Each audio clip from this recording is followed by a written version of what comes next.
When people aren't good for you, they're going to bring two things to your life: confusion and distraction. This is two ways you can discern whether or not someone is for you or against you. When you meet someone who is for you, you're not confused about that friendship. You're not confused about that relationship because their actions align with their words and they operate with a level of integrity. They treat you a certain particular type of way. That's why you feel safe to share with them, or you feel safe to be emotionally vulnerable with them. You feel safe to an extent to be your true self.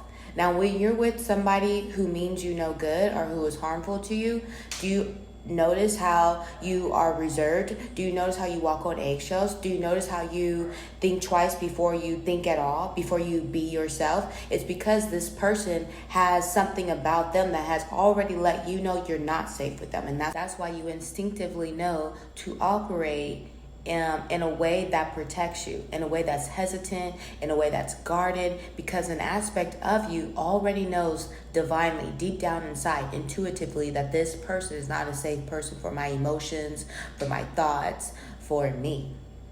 And we stay in these relationships because there's an aspect of us that is comfortable in that dysfunction. And that might be a result of your childhood. That might be a result of other things, most likely your childhood.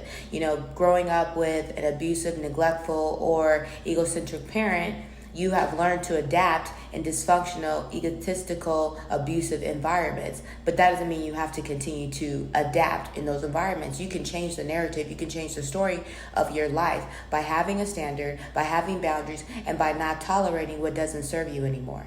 A lot of abuse survivors struggle with confusion. So I'm going to offer an example. So for example, you're in a relationship, and prior to that relationship, you were on your self-healing journey. You were doing good. You were going to the gym. You were reading every day, whatever. You had a regimen that was healthy. Then you get in a relationship with someone, and now you're distracted from doing those healthy things. Now you no longer read. Now you no longer meditate. Now you no longer care for your physical appearance. There are aspects of you that were healthy that are now neglected. You're neglecting yourself for this relationship.